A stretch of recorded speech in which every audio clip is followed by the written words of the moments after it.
어느덧 제가 이렇게 환갑을 넘긴 나이가 되었다니 참 희한하게 느껴지기도 하지만 돌아보면 확실히 나이 먹는 걸 제대로 실감 못할 정도로 빠르게 달려왔던 것 같아요.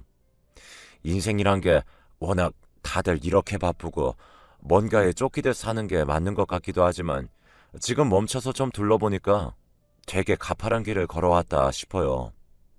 저만 그런 건지 아니면 남들 모두 그 정도 고개는 다들 감안하면서 사는지 새삼 궁금하기도 합니다.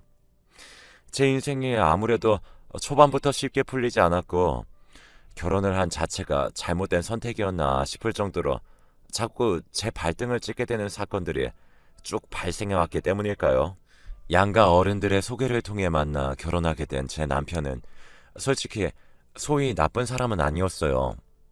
하지만 다른 면에서 보면 뭐랄까 그것도 나쁘다면 나쁘다고 말할 수 있는 것 같은데요. 바로 우유부단한 사람이었다는 거예요. 그치만 그때는 다들 무슨 불 끓는 열정을 안고서 결혼하던 시대도 아니었고 그럭저럭 뜻이 맞으면 얼른 가정을 꾸리는 것이 목표였으니까요.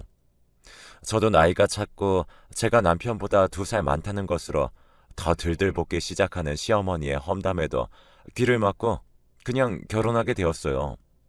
어머니는 그럼 2년 정도는 자기네 집에서 같이 살다가 나가 살던지 하라고 하셔서 그렇게 하긴 했는데 그 기간은 정말이지 너무 지옥 같았죠. 나중에 나가서 따로 살 때에도 근처로 얻어주시는 바람에 그렇게 자유롭지도 못했지만 결혼한 지 얼마 되지도 않은 새댁이 몇 번이나 이혼을 하고 도망가고 싶다는 생각을 했을 정도였어요.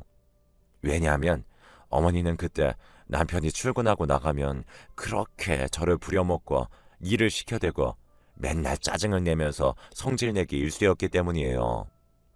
어머니는 그렇게 자기 아들이 아까우신지 맨날 남편 잡아먹을 인상이라며 저한테 시비를 걸어대셨고 보다 못한 시누이가 옆에서 그만 좀 하라고 중재를 해야 그 험담이 끝이 나곤 했어요.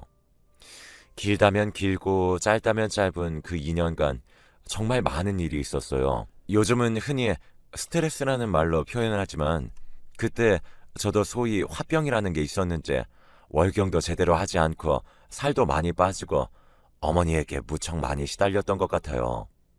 그렇다 보니 아기가 제대로 들어설 리가 있나요? 임신할 기미도 보이지 않고 어머니는 저만 봤다 하면 표독스러운 표정을 지어가면서 매섭게 말하고 함부로 탁탁 어깨를 쳐대시니 정말 너무 싫더라고요. 아버님은 어머니 귀에 눌려서 한마디도 못하시고 그러다 얼마 안 되어 지병으로 돌아가셨어요. 나중에 혼자 되신 어머니는 더욱 기가 세지셔서 하나밖에 없는 며느리에게 본인이 좀 더 보살핌을 받아야 한다고 생각하셨나 봐요. 매일 길어지는 싸움 때문에 그 우유부단한 남편조차 분가를 선언하니 대신 멀리 가면 안 되고 근처에 살아야 된다면서 거의 코앞 쪽에 집을 얻어주신 거예요. 저는 그것만이라도 감지덕지한 상태로 얼른 빠져나오게 되었고요. 그 조금의 거리가 생겼다고 얼마 안 가서 임신도 된 걸 보니 어지간히 우리 어머니가 드세긴 했던 것 같아요. 아이 가진 걸 알렸을 때 오죽하면 5살 아래의 시누이가 자기 엄마보다 제 편을 들면서 말하더라고요. 엄마, 이제 올케 언니한테 착착 좀 해. 언니 이제 애 가졌으니까 몸 잘 지켜야지. 이러다가 화병이라도 나서 힘들어지면 어떡하려고 그래? 엄마가 그렇게 귀하게 여기던 손주가 여기 있는데 언니한테 함부로 하면 안 돼. 잘못되면 다 엄마 책임이야. 알겠어? 이 말에 어머니는 노발대발 하시면서 자기 딸한테도 난리를 치더라고요. 야, 내가 뭘 어쨌다고 말을 그따위로 해? 세아가, 너 나 때문에 힘든 게 뭐가 있냐? 집 해줘가면서 이렇게 다 봐주는 시애미가 어디 있다고 그래? 우리 현석이 같은 남자한테 시집 왔으면 땅바닥에 딱 엎드려서 살 생각을 해야지. 어디 이름 제유물 같은 게 들어온 걸 받아줬구만. 또 그놈의 지겨운 돌림 노래가 시작되려 하는데 시누이가 나서서 마구 야단을 하더라고요. 아, 엄마 그만 좀 해 진짜. 지겨워. 이제 제발 좀. 엄마, 그렇게 남아도는 혈기를 오빠네에 쓰지 말고 엄마 딸한테 좀 써보세요. 본인 딸은 시집가서 아직 아기도 없는데 그런 건 염려가 안 돼? 언니는 아기도 잘 들어서고 좋겠구만. 이제 오빠는 뭐 걱정할 일 있다고 자꾸 이렇게 사람을 들들 볶아. 아, 언니도 이제 그만 가요. 뭐가 좋다고 자꾸 앉아서 이런 소리 듣고 있어요. 오빠, 얼른 일어나. 그나마 먼 거리에 살고 있는 시누이와 이렇게 가끔 마주하면 한사코 자기 엄마 입단속을 시켜가면서 제 편을 들어주니 좀 낫더라고요. 한편으론 자기 여동생만도 못하고 매일 눈만 껌뻑껌뻑하면서 눈치나 보고 있는 남편이 너무 한심하게 느껴지기도 했고요. 그래도 일단 이미 결혼해서 살고 있고 이제는 자식까지 생겼으니 별 수 있겠나요. 그리고 얼마 지나지 않아 저는 이제 막 출산이 임박한 무렵 아주 난감하고 황당한, 한편으론 어이가 없고 슬프기도 한 사건이 터지게 되었어요. 표현이 극도로 적고 감정을 드러내지 않는 남편도 충격이었는지 한동안 말이 없을 정도였답니다. 왜 그러냐면 우리 시누이에게 무척 안 좋은 일이 생겼기 때문이에요. 저는 시댁 현관문만 생각해도 끔찍하게 여겨져서 움찔할 때가 있지만 그래도 우리 시누이에 대해서는 감정이 없어요. 아니, 사실 감정이 없다 못해 우리 시누이는 꽤 괜찮은 사람이거든요. 저 결혼할 때도 얼마 용돈을 좀 챙겨주기도 했고 자기 엄마가 저를 들들 볶을 때면 늘 얼른 교통정리를 해주기도 하고 자기 오빠가 저렇게 중심이 안 잡혀 있으니 언니가 너무 고생이라면서 제 편을 늘 들어주곤 했어요. 차라리 신우가 시집가지 않고 한 집에서 같이 살았다면 내가 어머니와 살면서 겪었던 그 힘든 시집살이도 반으로 줄었을 텐데 싶어 아쉬울 때도 있었고 말이에요. 그런데 그랬던 시누이가 우리가 분가해서 아기를 갖고 이제 좀 숨 쉴 틈이 생기니 그때 본인 친정으로 들어오게 된 거예요. 즉, 이혼을 하고 돌아오게 되었다는 거죠. 처음에는 이 사실을 남편으로부터 전해 듣고 너무 놀라서 믿기지가 않았어요. 늘 밝고 호탕한 성격의 시누이는 결혼을 우리보다 1년 정도 먼저 했는데 아기를 간절히 원하는데도 잘 생기지 않아서 그게 좀 고민이었거든요. 그것 빼고는 그럭저럭 잘 살고 있는 것 같았고 가끔 친정에 들러서 우리 보고 가고 집에서 일어나는 분쟁에 대해 나서서 제 편도 들어주고 있었단 말이에요. 그런데 알고 보니 그 사이사이마다 본인 남편과의 문제가 꽤 있었던 모양이에요. 굳이 친정에 자세히 말을 하고 싶지는 않았지만 그냥 자기 딴에도 힘들고 마음 털어놓을 곳도 없고 하니 종종 들러서 자기 엄마 얼굴을 보고 싶었던가 봅니다. 나중에 알게 된 거지만 시누이 남편은 손버릇이 아주 안 좋은 사람이었는지 툭하면 폭력을 행사했다고 하더군요. 그걸 참아내고 있으면서 그 와중에 아기까지 가져보겠다는 노력은 했으나 생기지 않는 시간이 길어지다 보니 거기서도 시집살이가 만만치 않았나 봅니다.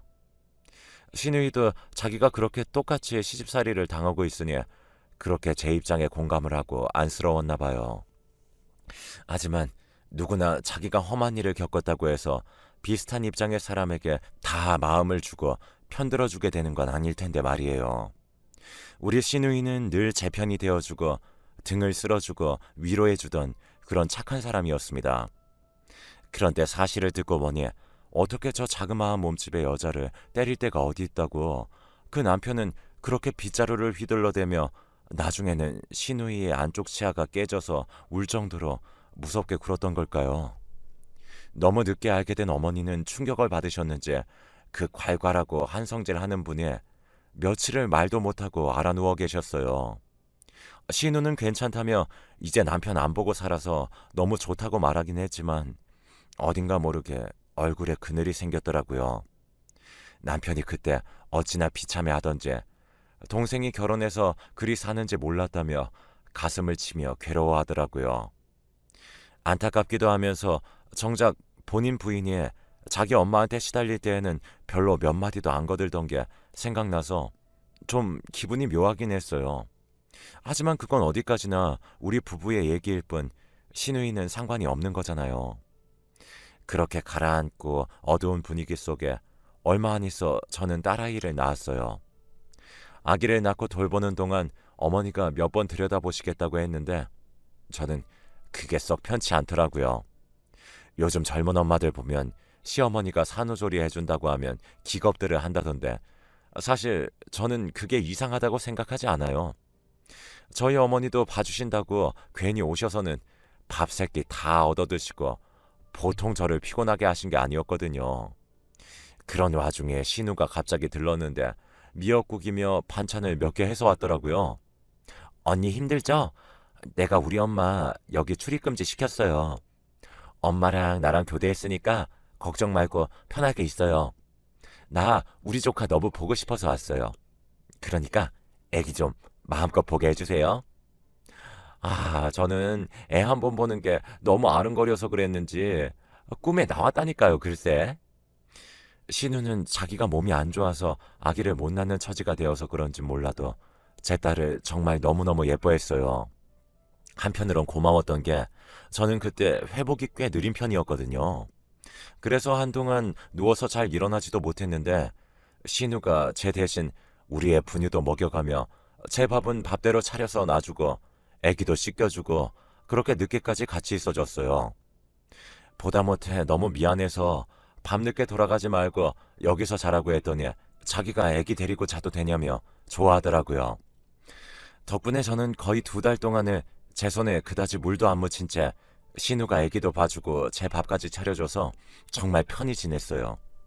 남편은 아기를 너무나 원했던 자기 여동생이 이렇게 와서 조카를 예뻐하는 모습이 짠했는지 그 나름대로 안쓰러워했고요.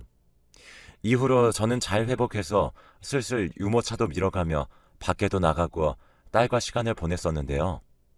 신우는 그 후로도 틈만 나면 들러서 간식거리들을 놓고 가고 저와 얘기도 하다 돌아가곤 했기 때문에 정말 이제 산후 우울증 같은 게 올 틈이 없었어요. 제가 조금이라도 곤란해하면 애기 봐주고 실컷 수다도 떨어주고 음식 솜씨도 좋은 신우가 이것저것 만들어주고 하니 남편 퇴근할 때 저녁 걱정 안 해도 되었거든요. 그러면서 어째 내가 신우이에게 너무 신세를 진 모양새가 되어 미안하기도 하고 해서 옷 한 벌을 선물했답니다. 그랬더니 펄쩍 뛰면서 자기는 자기가 너무 좋아서 그렇게 한 거라고 손사래를 치더라고요. 사실 말 안 하고 싶던 얘기지만 이혼한 지 얼마 안 되어 심적으로 너무 힘들었는데 언니네서 예쁜 조카가 태어나서 그걸로 자기가 좀 위안이 되었다는 거예요. 매일 응애응애 거리며 울고 있는 아기를 돌보느라 정신이 없긴 했지만 아기 냄새를 맡을 수도 있고 자기도 온종일 집에서 친정엄마랑 있으면 딸 이혼당했다며 울고 넋두리를 늘어놓는 모습에 더 우울해질 것 같았대요. 그나마 여기 와서 저랑 아이랑 있으니 화제도 다른 걸로 바꿔서 생각할 수도 있고 수다도 떨 수 있어서 자기 역시 저에게 많이 의존했다고 하더군요. 이렇게 듣고 보니 여러모로 서로가 서로에게 도움이 된 것 같아 다행이었고 여전히 저에게는 어머니는 안 좋은 기억이긴 했지만 그나마 이런 신우를 낳아주신 게 조금은 감사하다는 생각이 들더군요. 그런데 그런 것들을 느끼고 있는 시간들이 그다지 길지 않은 상태로 저는 일생일대의 위기와 마주하게 되었습니다. 한참 왜 모든 게 쉽게 가질 않는 건지 어디 네 주제에 그런 살만한 순간을 누리려고 하는 거냐고 엄포를 내리듯 엄청난 사건이 저를 뒤엎게 되었습니다. 고작 33살이었던 나이에 저는 남편을 잃고 홀몸이 되어버렸으니 이 무슨 기가 막힌 일인가요? 그날은 비가 엄청나게 내리던 날이었고 아기가 열이 있어 못 움직이는 저를 놔두고 남편과 어머니 그리고 시누이는 먼 외삼촌 댁에 가던 길이었어요. 비가 억수로 쏟아지고 앞이 잘 안 보일 정도라 남편도 당시 긴장했던 것 같다고 신우가 말을 해줬는데 안 그래도 불안해서 차를 돌려서 그냥 돌아오려고 하던 와중 빗길에 미끄러진 차들끼리 얽히고 설킨 행렬에 끼게 돼버린 겁니다. 이 사고로 인해서 우리 남편은 즉시 숨을 거두게 되었으며 조수석에 타고 있던 신우도 크게 다쳤고 뒷좌석에 계신 어머니도 만만치 않은 중상을 입게 되셨어요. 열이 펄펄 끓던 아기를 돌보면서 그냥 세워라 내워라 하며 다음 날쯤 천천히 올라오겠지 하고 믿고 있던 저는 이 소식을 전해 듣고 얼마나 기가 막혔는지 모릅니다. 운전 오래 해야 하고 비도 오는데 가기 귀찮다던 남편의 표정이 그대로 기억 속에 남아있는데 그렇게 남편을 다시 볼 수 없게 되었다니요. 정말 그야말로 상황은 완전히 아수라장이 되어 저까지도 정신을 놓지 않도록 억지로 붙들고 힘들게 아이를 안아들고 버텨내는 수밖에 없었어요. 어머니는 아들이 먼저 갔다는 사실을 알고 몇 번이나 기절하셨고 신우 역시 충격을 받았는지 거의 말을 하지 못했어요. 그런 와중에 무슨 정신으로 장례를 치렀는지 이제 고작 100일이 지난 딸아이를 안고 나는 어찌 살아가야 하는지 멍해지더라고요. 나중에 상황은 정리가 되었지만 우리 가정을 휩쓸고 간 상처는 너무나 컸으며 이 사실을 알게 된 친정에서도 이제 너도 그만 정리하고 아이와 함께 이리로 건너오라고 하시더라고요. 혼자서 애를 키우는 게 어디 쉽겠냐며 누구라도 봐줄 여력이 있을 때 오라고 말입니다. 그건 그렇긴 한데 어지간해서 발이 떨어지지 않았어요. 어머니는 그래도 조금 회복을 하셨으나 정신이 멀쩡하지 않은 상태였고 신우는 정신은 회복하긴 했지만 다리가 불편해져서 제대로 걸을 수가 없게 되었거든요. 수술을 거치면 좋아질 거라고 하셨는데 결과는 좋지 않았고 병원을 두어 군데 옮겨서 제가 데리고 갔는데도 그때마다 제자리였어요. 이때 신우가 너무 절망을 하면서 힘들어하고 우는데 순식간에 남편을 잃고 혼자가 된 제 입장도 기가 막히고 억울하지만 신우도 참 인생이 어쩜 이리 모진가 싶어 눈물이 다 나더군요. 그렇게 한 남자를 사랑해서 결혼했는데 아기도 안 생기고 시집살이도 심히 당하고 게다가 얻어맞고 치아까지 깨져서 이혼당해서 쫓겨나 친정으로 돌아오게 되고 얼마 안 되어 사고로 오빠가 먼저 가게 되고 자기 다리까지 이렇게 마비가 되었는데 너무나 절망적일 수밖에 없을 것 같았어요. 당시 제가 신우와 함께 해온 시간이 그리 길진 않았지만 이혼을 하고 집에 돌아왔을 때에도 그럭저럭 버텨내던 그 표정에 비해 이젠 정말 모든 걸 다 놓아버리고 오빠를 뒤따라가려는 듯한 기세까지 보여서 너무 불안해 보였어요. 스트레스가 커서 그런지 헛소리도 하고 몇 번이나 잠에서 깨서 울부짖고 하는 모습을 보니까 가슴이 아파서 견딜 수가 없더라고요. 저희 친정에서는 그만한 상황이 너무 안 되긴 했지만 어쩌겠냐면서 조만간 얼른 정리를 하고 넘어오라고 하시는데 제대로 움직이지도 못하는 다리로 기어가서 벽을 부여잡고 자기도 죽고 싶다고 우는 시누이를 그냥 둘 수는 없겠더라고요. 부모님과 저희 오빠, 언니에겐 좀 상황이 정리되면 가겠다고 애기 짐이며 이것저것 여기 다 있는 데다 너무 혼란스럽다고 말했어요. 당사자인 제가 강력하게 친정으로 돌아갈 의지를 안 보이니 답답해 하시기도 했고요. 저는 우리 집과 시댁을 오가면서 그렇게 지내다가 계속 친정에는 말을 미루면서 결국 기존 집을 정리하기로 했고 시댁으로 들어가게 되었답니다. 당장 이 집에는 죄다 내가 돌볼 사람들 뿐이니 쉽게 마음먹기도 힘들었고 신우는 계속해서 저보고 언니 친정으로 가라고 했기에 약간 흔들리기도 했어요. 정말 눈 한 번 꾹 감고 모른 척하면 내 엄마 아빠가 있는 우리 집으로 가서 애도 맡기고 좀 쉴 수 있었을 텐데 말이에요. 그런데 왠지 모르게 마음이 무겁고 발이 묶인 듯 마냥 아무 일도 없었던 듯이 모른 척하고 나갈 수는 없겠더라고요. 일단 어머니는 딸이 몸을 잘 쓰지도 못하고 있으니 본인이라도 정신을 차려야겠다며 억지로 움직여서 생활을 하시긴 했어요. 하지만 역시나 교통사고 후유증도 있고 해서 썩 좋지 않은 상태였고 아무래도 이 집에 멀쩡한 사람이 한 명은 있어야겠다 싶었죠. 그래서 제 생각은 한 1년 정도만 저 지켜보고 나오자는 생각으로 애를 데리고 들어간 건데 있다 보니까 알게 모르게 시간이 자꾸 길어지더군요. 사실 시누이의 다리가 회복될 기미가 전혀 안 보이다 보니 혼자 화장실도 잘 못 가고 외출도 거의 할 수 없고 몸쓰기가 너무 불편해서 제 도움이 필요했었어요. 저를 그렇게 구박해 대시던 어머니도 제가 본인 딸을 돌보는 입장이 되었으니 어쩔 수 없이 손녀 뒤치다거리를 본인이 대신 해주시더라고요. 이미 성인인 딸을 데리고 움직이는 것보단 아기를 데리고 밖으로 다니신다던가 씻긴다던가 그게 좀 더 손이 덜 가니까 말이에요. 신우는 제가 시중을 들며 봐주는 걸 무척이나 난감해하고 그러지 말라고 했지만 밤마다 흐느끼면서 울고 있는 모습을 보면 결국 제가 여기 남길 잘했다는 생각밖에 안 들었어요. 얼마나 기가 막힐까. 남편을 잃은 나도 나지만 나는 일단 사지라도 멀쩡하고 그리고 내가 아기 낳고 몸이 안 좋아서 제대로 움직이지도 못할 때 그렇게 지극정성으로 봐주었던 시누이였으니까요. 결국 몇 년이 지나도 그 집에서 살고 있는 배경은 달라지지 않은 채 언젠가 안정이 되면 친정으로 갈 거라는 소리는 이제 이 집에서 그 누구도 믿지 않는 뜬구름 잡는 소리가 되었어요. 그렇게 당연한 듯 우리 넷은 함께 한참을 그 자리에 머물렀습니다. 물론 우리가 그렇게 한 집에서 살아가는 동안 저도 힘이 붙이는 시간들이 무척 많았고 잠깐씩 한계가 올 때가 있었어요. 왜냐하면 초반에는 이게 이렇게 장기간이 될 줄 알고 결심했던 게 결코 아니었으니까요. 몇 번이나 신우는 이렇게 민폐를 끼치고 싶지 않다며 조카를 데리고 나가서 살려고 말은 했지만 그게 몇 년째 지나다 보니 더 이상 말을 꺼내지 않더라고요.